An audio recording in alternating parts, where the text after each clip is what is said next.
ईडीना स्वदेश के इस खास कार्यक्रम स्मार्ट शहर के अंदर आपका स्वागत है। मैं हूं डिम्पी कालरा। हमेशा की तरह इस कार्यक्रम के अंदर कुछ ना कुछ खास लेके आते हैं। पहले मैं आपको 4 विंडोज में बता देता हूं कि आज कार्यक्रम में खास क्या होने जा रहा है। आज हम बातचीत करेंगे को फाउंडर अर्बन वॉल्ट के अमल मिश्रा से, जो कि आपको ये बताएंगे कि शहरी ऑफिसेज अब कैसे बदल रहे हैं, खासकर बेंगलुरु, नोएडा, गुरुग्राम जैसे बड़े ऑफिसेज में कल्चर किस तरह का आ रहा है। दूसरी बात, मैं अपने सहयोगी स्नेही से भी जोड़ूंगा जो आपको पूरी डिटेल देंगी कि जो ट्रम्प टावर में बन रहे हैं भारत के अंदर, वो कैसे एक एक दिन के अंदर, लॉन्चिंग डे के अंदर एक एक दिन के अंदर वो सारे के सारे टावर बिक रहे हैं। और साथ ही साथ हम नो ब्रोकर के मैनेजमेंट से भी मिलेंगे जो आपको थोड़ा बहुत प्रॉपर्टी की और रियल एस्टेट की गाइडेंस देंगी, खासकर इस समय नॉर्थ इंडिया और सदर्न इंडिया में प्रॉपर्टी के प्राइसेस कहाँ पे कैसे चल रहे हैं। तो ये 4 विंडोज में आपने पूरा कार्यक्रम आगे बढ़ता हुआ देखेंगे। सबसे पहले बातचीत करते हैं अमल से, और अमल से यही क्वेश्चन पूछते हैं कि इस समय अर्बन ऑफिस कल्चर वो किस तरह का चल रहा है। अमल, पहले तो आप ये बताएं, टिपिकली ऑफिस स्पेस इस समय कैसा चल रहा है, क्या रिक्वायरमेंट्स है, कैसी कंपनीज ऑफिस की डिमांड कर रही हैं और ऐसा क्यों कर रही हैं। क्या अगले 10 साल में हम कल्चर बदलता हुआ देखेंगे ऑफिस स्पेस का। इस पे बातचीत करने के लिए अमल मेरे साथ जुड़ चुके हैं, अमल मिश्रा, जो कि को फाउंडर हैं अर्बन वॉल्ट के। अमल, बहुत बहुत शुक्रिया, थैंक यू वेरी मच पहले तो ईटी नाउ स्वदेश को समय देने के लिए। अच्छा लग रहा है आपसे बातचीत करके। मेरे को जरा ये बताइएगा कि इस समय अर्बन एरियाज, खासकर बेंगलुरु, गुरुग्राम, है ना, नोएडा, इस तरह के बड़े मार्केट्स में इस समय ऑफिस का कल्चर कैसे चल रहा है। लोग अपने ऑफिस खरीदते हैं, फ्लैक्स स्पेस में जा रहे हैं, को वर्किंग में जाते हैं, कैसा चल रहा है इस समय कल्चर। फर्स्ट ऑफ ऑल बहुत बहुत थैंक यू मेरे को और अर्बन वर्ल्ड को इनवाइट करने के लिए इस आपके प्रोग्राम पे। इसके लिए बहुत ज़्यादा शुक्रगुजार हूँ एंड हेलो टू आपके सारे ऑडियंस को। अगर हम ये देखें कि सारे के सारे अर्बन स्पेसेस में जो ऑफिसेज हैं कोविड के बाद बहुत ज़्यादा फ्लेक्सिबिलिटी डिमांड कर रहे हैं। सारे एम्प्लॉयज जो हैं अपने एम्प्लॉयर से उनको फ्लेक्सिबिलिटी चाहिए, नॉट जस्ट उनके ऑफिस स्पेस के लिए नहीं, उनकी टाइमिंग के लिए नहीं, हर तरीके का फ्लेक्सिबिलिटी चाहिए उनको। उनका जो ऑफिस होना चाहिए वो घरों से पास होना चाहिए, ऑफिस का जो लोकेशन होना चाहिए वो बहुत ज्यादा ट्रांसपोर्ट और कम्यूट के लिए कंड्यूसिव होना चाहिए। उन सब चीजों के चलते क्या हुआ है कि फ्लेक्सिबिलिटी जब एम्प्लॉय डिमांड करता है तो एम्प्लॉयर जो आपका ऑफिस स्पेस प्रोवाइडर है उसे भी फिर वही चीज चाहिए, तो बहुत ज्यादा फ्लेक्सिबिलिटी की तरफ जा रहा है। तो जो प्री कोविड एरा में क्या होता था कि लोग बहुत ही लंबे लंबे टाइम तक अपने एक ही ऑफिस में रहते थे, एक जगह पे अपना ऑफिस स्पेस सेटअप करते थे, उस चीज से काफी अब धीरे धीरे लोग दूर हट रहे हैं। लोगों को फ्लेक्सिबिलिटी चाहिए, एम्प्लॉयज को फ्लेक्सिबिलिटी चाहिए, उसी के चलते एम्प्लॉयर भी फ्लेक्सिबिलिटी देख रहे हैं और वो कोवर्किंग स्पेसेस और जो तीसरा मैनेज्ड ऑफिस स्पेसेस हैं उसकी तरफ ज्यादा जा रहे हैं। अमल, एक क्वेश्चन ये भी बनता है कि ये जो ऑफिस के अंदर फ्लेक्सिबिलिटी ढूंढ रहे हैं, किस तरह की कंपनीज हैं। ये स्टार्टअप वाली कंपनीज हैं जिनके पास लिमिटेड बजट होता है, या ये वैसी कंपनीज भी हैं कि जो कि अच्छी कंपनी लिस्टेड है, कॉर्पोरेटेड है, जिनकी बैलेंस शीट्स काफ़ी अच्छी है, वो भी अपने नेचर में बदलाव लेके आ रही हैं। बड़ी मजेदार बात है। तो जब हमने अर्बन वॉल्ट हमने 2017 में शुरू किया था। हमने जब शुरू किया था तो हमें लगा था कि बस स्टार्टअप्स और बहुत ही अर्ली स्टेज जो फाउंडर्स हैं उनके लिए शायद फ्लेक्सिबल ऑफिस या कोवर्किंग स्पेसेस रहेंगे। बट धीरे धीरे जैसे जैसे कोविड आया, कोविड के बाद हमने देखा कि बड़े बड़े जीसीसीज, बस वो नहीं, जो एंटरप्राइज है, एंटरप्राइज तो है ही, जो इंडियन एंटरप्राइजेस हैं, जो लार्ज जीसीसीज हैं, 2000 लोग, 3000, 5000, 10,000 लोग वाले, वो भी धीरे धीरे मैनेज्ड ऑफिस स्पेस की तरफ जा रहे हैं। उनके एम्प्लॉयज को भी फ्लेक्सिबिलिटी चाहिए, ज्यादा सैटेलाइट ऑफिसेस की तरफ जा रहे हैं कि उनके एक ऑफिस के बजाय उनके मल्टीपल ऑफिसेस हो रहे हैं। पहले आप अगर देखते थे कि एक किसी कंपनी का एक ऑफिस, एक बड़ा ऑफिस हुआ करता था एक किसी शहर में, सारे के सारे एम्प्लॉयज को वहां बुलाया जाता था और वहीं पे सारी की सारी सुविधाएं दी जाती थी। आज वहां से चीजें काफी बदल गई हैं। चीजें क्या हो गया है कि अब सारे के सारे एम्प्लॉयज चाहते हैं कि उनके अलग अलग शहरों में उनका ऑफिस स्पेस हो।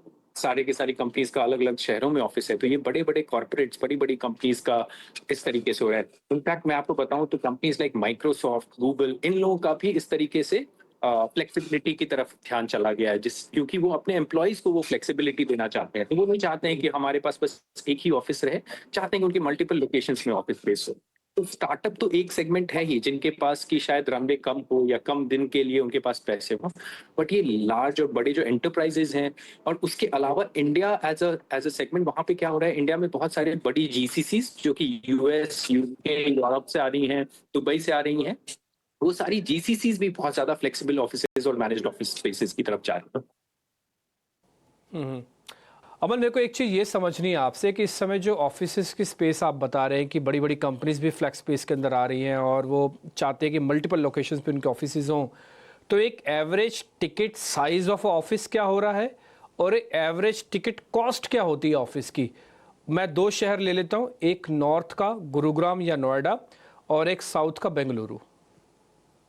जी। सो अगर हम देखें दोनों गुरुग्राम और बेंगलुरु दोनों में जो कंज्यूमर का जो और कंपनीज का जो बिहेवियर है, जिस तरीके की जो कंपनीज हैं बहुत सिमिलर नेचर की हैं। बैंगलोर में भी आप अगर देखेंगे तो बैंगलोर में भी लार्ज एंटरप्राइजेस हैं, लाइकवाइज गुड़गांव में भी लार्ज एंटरप्राइजेस हैं। मैं इसके बारे में और बता सकता हूं क्योंकि हमारा अर्बन वॉल्ट का प्रेजेंस दोनों गुड़गांव और बैंगलोर दोनों में है।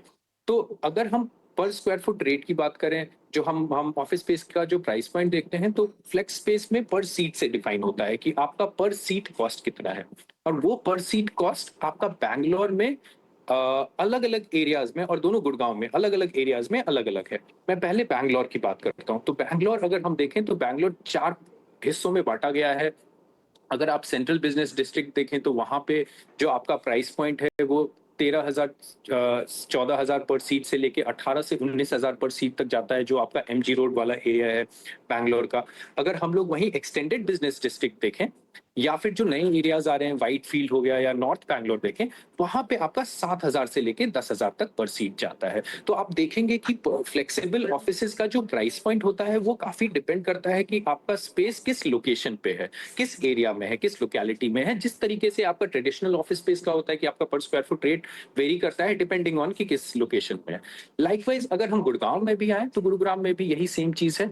अगर गुड़गांव में हम देखें कि हम अगर गोल्फ कोर्स रोड पे जाएं या फिर हम साइबर सिटी में जाएं तो आपका प्राइस पॉइंट कहीं से भी 12-13 हजार से शुरू होकर 18 से 20 हजार रुपए तक है।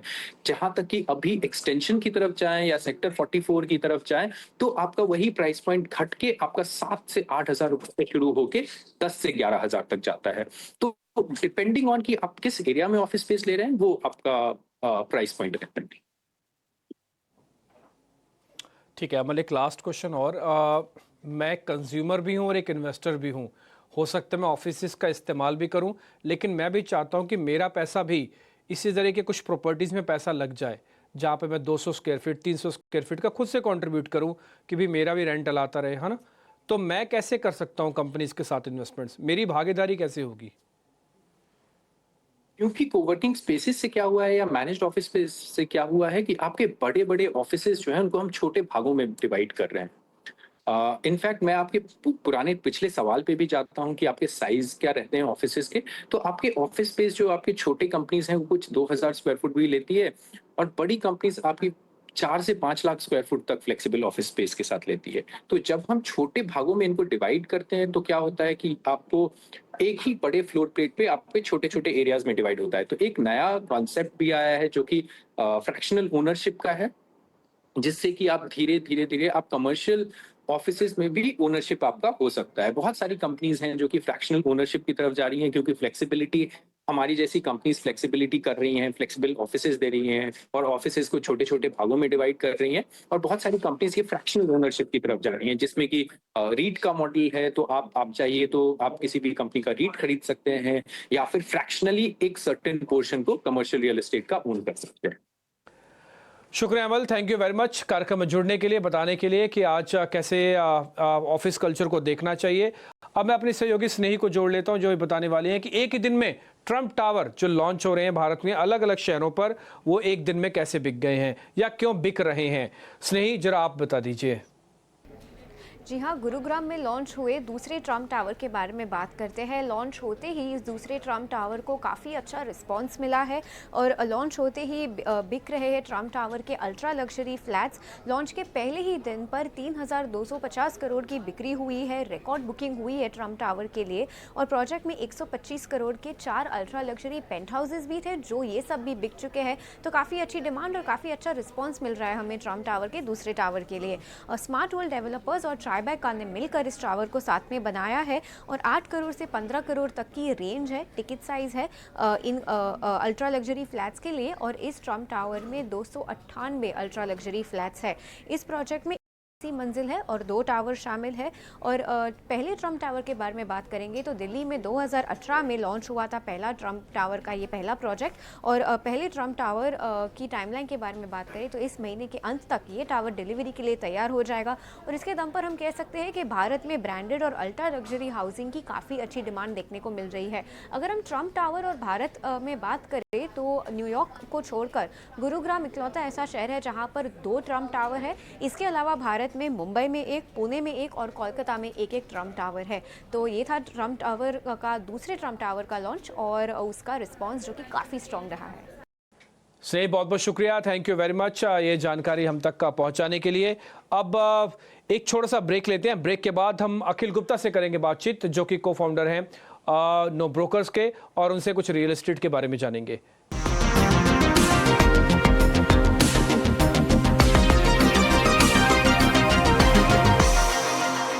पहले तो बहुत शुक्रिया, थैंक यू वेरी मच समय देने के लिए आज ईटीना स्वदेश को। और एक खास हमारा कार्यक्रम है रियल एस्टेट से डेडिकेटेड है, तो उसमें आप हमको समय देते हैं, अच्छा लगता है। मेरा पहला क्वेश्चन यही है कि आपको लगता है कि रेंटल को लेकर एक बड़ी पॉलिसी लेके आने की ज़रूरत है? हम तो इस बार के बजट में भी यही एक्सपेक्ट कर रहे थे, बट अनफॉर्चुनेटली आई नहीं। थोड़े थोड़े कदम उठाए गए, बट एक प्रॉपर रेंटल पॉलिसी चाहिए। सर, अगर आप 3 साल पीछे जाएंगे ना, तो 2021 में एक बिल पास हुआ था, मॉडल टेनेंसी एक्ट। उसने पूरी गाइडलाइंस दी हुई हैं। तो सेंटर ने एक एक्ट पास किया है which states have to implement. तो अगर आप महाराष्ट्र में देखेंगे, महाराष्ट्र में आपका जो रेंटल एग्रीमेंट होता है उसको प्रॉपर रजिस्टर करना पड़ता है, जहाँ पे टेनेंट को केवाईसी, ओनर को केवाईसी बहुत अच्छे से इम्प्लीमेंट हुआ है। सन 1991 के बाद जब हमारे यहाँ पे अटैक हुआ था मुंबई में, उसके बाद वो इम्प्लीमेंट हुआ था। Similar kind of law and guidelines have been set where आपका कितना मैक्सिमम डिपॉजिट होना चाहिए। If I am not wrong, 2 से 3 महीने का मैक्सिमम डिपॉजिट है जो उस टेनेंसी एक्ट में कहता है। और आपका केवाईसी किस तरीके से होगा, आपको रेंटल एग्रीमेंट रजिस्टर करना पड़ेगा। बट प्रॉब्लम यह है कि हमारे यहाँ पे लॉ सेंटर बनाता है, इम्प्लीमेंट स्टेट्स करते हैं। तो अभी स्टेट्स ने इम्प्लीमेंट नहीं किया है उनको, and I am not sure वो कब होने वाला है। बट वो जब एक्ट आएगा और वो जब स्टेट इम्प्लीमेंट कर देंगे, वो बहुत अच्छे से स्ट्रीमलाइन कर देगा चीजों को। क्योंकि रेंटल्स में अभी भी प्रॉब्लम है। बॉम्बे, बैंगलोर में अगर आप देखेंगे तो ओनर्स जो है वो 8 से 10 महीने का डिपॉजिट मांगते हैं। रेंट्स बढ़े हैं, कभी कहीं कहीं पे रेंट 60,000 70,000 रुपए हो गया है। तो ओनर्स समझ रहे हैं कि उन्हें 6 से 7 लाख रुपए का डिपॉजिट मिलना चाहिए, विच इज एट्रोशियसली हाई। तो आप बिल्कुल सही कह रहे हैं, लॉ की जरूरत है। लॉ है भी फ्रेमवर्क में। I think it has to be implemented by states now. Akhil, एक और चीज़ भी है, क्योंकि आपकी कंपनी पैन इंडिया सर्व करती है, तो आपके पास मेरे से कहीं ज़्यादा अच्छा एक्सपीरियंस भी हो सकता है फीडबैक के तौर पर। वो ये है कि कई जगहों के प्राइजेस एबनॉर्मली राइज हुए हैं। ये गुड़गांव को देख के कई बार ऐसा लगता है, कई बार बेंगलुरु को देख के लगता है, और कई बार कई सिटीज़ के रेट अभी भी बहुत अच्छे से नहीं बढ़े। एग्जाम्पल के लिए अगर आप भोपाल जाएँ तो शायद आपको अभी भी थोड़ा कम्फर्ट आ जाए, और अगर आप थोड़ा बहुत अलीगढ़ की तरफ जाएं तो शायद आपको थोड़ा बहुत कंफर्ट आ जाए, है ना। तो आप मेरे को थोड़ा ये रैशनैलिटी के साथ बता सकते हैं कि ये मार्केट एक्सट्रीम ओवरबॉट हो चुकी है, इनमें थोड़ा सतर्क रहो, और ये अभी भी थोड़ा अंडर वैल्यूड है, इसमें थोड़ा एग्रेसिव हो जाओ। थोड़ा ये गाइडेंस दे देंगे, रिसर्च तो हम करेंगे, पेपर्स तो हम निकालेंगे ही, बट थोड़ा आप हमको सिटीज़ वाइज या एरिया वाइज मार्क कर दें तो। बिल्कुल, तो मैं आपको समझाता हूँ कि कैसे चलता है। कि अगर आप बोलिए एक ही जमीन का टुकड़ा है, उसी के ऊपर अगर सेम बिल्डर घर बना रहा है भोपाल के अंदर और सेम बिल्डर घर बनाता है बैंगलोर के अंदर, प्राइसिंग 3 से 4 गुना का डिफरेंट हो जाता है। उसका रीजन है सप्लाई डिमांड। करेक्ट। आप देखिए इंडिया में आज भी 5 6 7 ही शहर हैं जहाँ पे एम्प्लॉयमेंट जनरेट होता है, जहाँ पे अर्बनाइजेशन होता है। आज जब बच्चा 18 साल का होता है, कॉलेज में जाता है, कॉलेज से पास होता है, तो उसके पास क्या ऑप्शन है? वो जाएगा बैंगलोर, वो जाएगा बॉम्बे, वो जाएगा दिल्ली, वो जाएगा चेन्नई, और कुछ और शहर है जहाँ पे जाएगा नौकरी करने के लिए। तो जिस तरीके का इन्फ्लक्स इन शहर में हो रहा है, there is a great demand for housing. और उसी वजह से इन सब बड़े शहरों में, मेट्रोज में एंड टीयर 1 सिटीज के अंदर बहुत घर आ रहे हैं, बहुत डिमांड है, सैलरीज यहाँ पे ज्यादा है, इसलिए रेंटल भी ज्यादा है। तो आप जब कंपेयर करेंगे भोपाल से दिल्ली को या भोपाल से बैंगलोर को, तो आपको भोपाल की रेट सॉफ्ट लगेगी। बट भोपाल की रेट में भी अगर आप जाके देखें कि वहां पे कितने लोग फ्लैट खरीद रहे हैं, कितने लोग फ्लैट खरीदना अफोर्ड कर सकते हैं, उनकी पर कैपिटा, उनकी सैलरी, उनकी इनकम के हिसाब से वो वहां पे डिफाइन होता है। तो वो ऐसा आप कभी भी नहीं कह सकते कि कहीं पे ओवरबॉट हो गया है, यहाँ पे प्राइसेस बहुत ज्यादा चले गए। जैसे आपने गुड़गांव का एग्जांपल लिया, गुड़गांव में डीएलएफ की प्रॉपर्टीज हैं जो कुछ कुछ 50,000 स्क्वायर फीट, 1 लाख रुपए स्क्वायर फीट तक भी चली जाती हैं। बट वो सुपर उबर लग्जरियस प्रॉपर्टी है, उबर रिच लोगों के लिए है, जो they are more like a jewel in the crown. आपको वो एड्रेस चाहिए, आपको वो नाम चाहिए, उसके लिए आप पैसा देते हैं। सिमिलर प्रॉपर्टीज आपको बॉम्बे में भी मिलेंगी। अभी एक बहुत बड़े इंडस्ट्रियलिस्ट ने भी एक पूरी बिल्डिंग खरीदी है 400 साढ़े 400 करोड़ के अंदर। तो वो तो सब जगह पे होगा, डिमांड सप्लाई ही गवर्न करेगा। और अगर आपको कोई एक अच्छी चीज चाहिए और जो आपको एड्रेस अपना बनाना है, उसके लिए पीपल आर रेडी टू पे money who has it. But अगर आप सप्लाई डिमांड के हिसाब से देखेंगे तो कुछ इंडिया में 7 8 10 शहर ही हैं जहाँ पे जॉब्स हैं, अर्बनाइजेशन हो रहा है, लोग मूव हो रहे हैं। तो नेचुरल टेंडेंसी है कि रेट्स बढ़ेंगे और वहां पे रेट्स दूसरे शहरों से ज्यादा होंगे। तो आप जयपुर, भोपाल, इंदौर को जब कंपेयर करेंगे बैंगलोर, दिल्ली और चेन्नई एंड इन सब सिटीज से, तो आपको बहुत वेरिएशन दिखेगा। हो सकता है कि आपको छोटे शहरों में 4,000 साढ़े 4,000 रुपए स्क्वायर फीट में बहुत अच्छा घर मिलेगा। सिमिलरली अगर आप बैंगलोर में उसी टाइप के एरिया में आ जाएंगे तो वो घर 12 से 15 से 18,000 रुपए स्क्वायर फीट के आसपास होगा। नहीं, ये पॉइंट आपका टेकन है अखिल। और दूसरा आप पॉइंट जो बता रहे हैं कि ये सिटी टू सिटी मार्किंग है, ये तो बात समझ में आती है। बस मैं तो आपसे इतना आइडिया लेना चाहता था कि आप मान लीजिए मैं मुंबई में ही एक नया घर लेना चाहता हूँ, मैं महंगा तो नहीं खरीद रहा। मैं दिल्ली में एक घर लेना चाहता हूँ, मैं कहीं महंगा तो नहीं खरीद रहा। बस यही पॉइंट मेरा था जो मैं आपको नोटिस करवाना चाहता था। उसके लिए देखिए, आप है ना उसको इस तरीके से देखिए कि इंडिया कहाँ पे खड़ा है आज, और इंडिया के आगे अगले 10 साल में क्या होने वाला है। आज हम डेवलपिंग कंट्री हैं, आज इंडिया की, हम दुनिया की 4th बिगेस्ट इकोनॉमी है। आने वाले 10 20 सालों के अंदर हम 3rd, 2nd and 1st biggest economy की तरफ बढ़ेंगे। किसी भी इकोनॉमी को ग्रो करना है तो उसके इंफ्रास्ट्रक्चर को ग्रो करना पड़ेगा। इंफ्रास्ट्रक्चर ग्रो करेगा, अच्छी रोड होंगी, अच्छी मेट्रो होगी, अच्छी कनेक्टिविटी होगी, ज्यादा से ज्यादा लोगों को नौकरी मिलेगी, लोगों की पर कैपिटा इनकम बढ़ेगी। तो देर is a natural inflation and natural growth which will happen in every asset. I am not talking only about real estate. Her asset के अंदर आप अगर आप स्टॉक मार्केट भी देखें, आज से 5 साल पहले जो स्टॉक मार्केट था और आज जो स्टॉक मार्केट की वैल्यू है, उसमें भी अप्रिसिएशन है। तो अप्रिसिएशन होगा और रेट्स बढ़ेंगी। अब रेट्स सालाना 10% 12% बढ़ रही है कि 3% 5% बढ़ रही है, वो डिपेंड करेगा कि हमारी इकोनॉमी कैसी कर रही है, हमारी सप्लाई डिमांड कितनी है। बट हमने हिस्टोरिकली यही देखा है कि रियल एस्टेट के अंदर रेट्स बढ़ती हैं, फिर प्लेट्यू होती हैं, थोड़े टाइम वहां रहती हैं और फिर वापस से बढ़ती हैं। अखिल, एक आखिरी सवाल आपसे और लूंगा, उसके बाद मैं आपको फ्री कर दूंगा, मैं आपसे ज़्यादा समय नहीं लूंगा। इसी साल 2 नए एयरपोर्ट शुरू हो रहे हैं जो कि इंटरनेशनल लेवल के हैं। मैं जहां पे बैठा हूं वहां से बात 50 किलोमीटर दूर है जेवर एयरपोर्ट, और मुंबई के आसपास नवी मुंबई एयरपोर्ट भी इसी साल ही शुरू हो रहा है, ऑपरेशनल हो रहा है, फेजेस में वो बढ़ते जाएंगे। इन दोनों एयरपोर्ट्स को उस एरिया ने टिपिकली डिस्काउंट कर दिया है या फिर अभी डिस्काउंट होना बाकी है? यानी कि जेवर को नोएडा ने, ग्रेटर नोएडा ने डिस्काउंट कर दिया या फिर अभी होना बाकी है? ऐसे नवी मुंबई ने नवी मुंबई को डिस्काउंट कर दिया या अभी बाकी है? मेरे हिसाब से ना ग्रोथ 2 फेजेस में होती है। एक होती है कि जब अनाउंसमेंट होता है कि यहाँ पे एयरपोर्ट बनने वाला है, तो उस तरह में से एक रश आता है जब लोग खरीदते हैं। उसके बाद एक अगेन प्लेट्यू आता है, स्टैग्नेंट आता है। फिर उसके बाद से जब रियली कोई भी चीज ऑपरेशनल होती है, फिर एक अनादर लेयर ऑफ ग्रोथ आती है। तो जेवर एयरपोर्ट, नवी मुंबई एयरपोर्ट, इन के आसपास के एरिया के अंदर अभी भी डिमांड रहेगी और डिमांड बढ़ेगी। और ये सिर्फ नवी मुंबई और जेवर के लिए नहीं है, जहां पे भी नया एयरपोर्ट आ रहा है। इंडिया में आज 150 एयरपोर्ट है जो ऑपरेशनल है। अभी 2 नए एयरपोर्ट पुरी और कोटा में, कोटा से आता हूँ, वहां पे भी अनाउंस हुआ है। और वहां पे वी कैन सी कि किस तरीके से 2 साल बाद एयरपोर्ट बनेगा।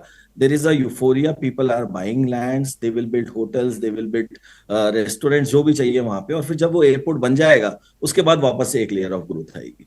तो जो मैं बोल रहा था, कंट्री के डेवलपमेंट में infrastructure, metros, airport, they will play an extremely big role. और जिस जिस सिटी की कनेक्टिविटी बढ़ेगी, वहां पे लोगों का आवागमन बढ़ेगा, अर्बनाइजेशन बढ़ेगा, and this will lead to growth in real estate for sure. ठीक है अखिल, बहुत बहुत शुक्रिया, थैंक यू वेरी मच। आज आपने हमारे लिए टाइम निकाला। हमारे क्वेश्चन थोड़े तीखे भी हो सकते हैं, बहुत नॉर्मल क्वेश्चंस भी थे, बट आपने बहुत ही शांत रह के उन सबके क्वेश्चंस के आंसर दिए। बहुत बहुत शुक्रिया, थैंक यू वेरी मच इसके लिए। और जल्दी आपसे वापस मुलाकात होगी आपके इंटेलिजेंस के लिए वापस से।